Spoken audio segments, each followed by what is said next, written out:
जड़े वृद्धा महिला बेकरू एक सुना चेन और एक रूपाहार लुटि नहीं दुर्वृत्त जहां नहीं महिला जनक परिवार लोकों सहित थाना को आसी अभियोग करिसेंती। जगन्नाथ मंदिर पाखे बापा 3टा बेल उठली बापा परसुरा जीवली से बेला पुड़िया दे बेला पुड़िया के मो पाखे ताला नाई बोलिक पचकानी बुल्ली बुल्ला को मोर 4 तोला सुना थिला पुस्तिल ताड़ू सीटा झिकी नहीं गला पुस्तिल ताड़ गुटे रूपार गुटे 2टा जाके झिकी नहीं गला 4 तोला सुना रूपा के तोले के थी बाबा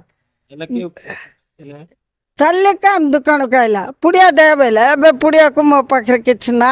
बेल देली ताला नहीं बेल बोले कि मैं पचकानी बुल्ली बाबू बुल्ला को मोर बेकर नहीं गला का डाकिया को मोर तुंड फुटला नहीं हो बाबू डरी गली नहीं धाई पड़े गला पुलिस स्टेशन पर कौन कोई भी एमती गला बेले पुलिस तुमको दबो बोले भरोसा अछि कौन के भरोसा हो नहीं ताका दोस्त सीता केस कर पारे। तबे एही चिंताई घटना बाबदरे जहाँ सूचना मिली रायगड़ा पौरांचल जगन्नाथ मंदिर निकटरे थिबा निज घरु वृद्धा महिला बी अनुसया भोर 3टा समय शौच निमंते बाहर को आसीथिले। आउ घर को फेरिबा समय रे हठात जने दुर्वृत्त आसी तांको बेकरू चेन झांपी नहीं पळाइथिला।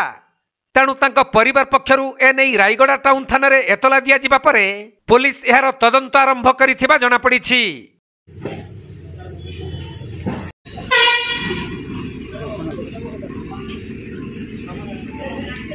रायगड़ा जिल्लारू प्रफुल्ल कुमार बेहेरा रिपोर्ट, कोणार्क लाइव।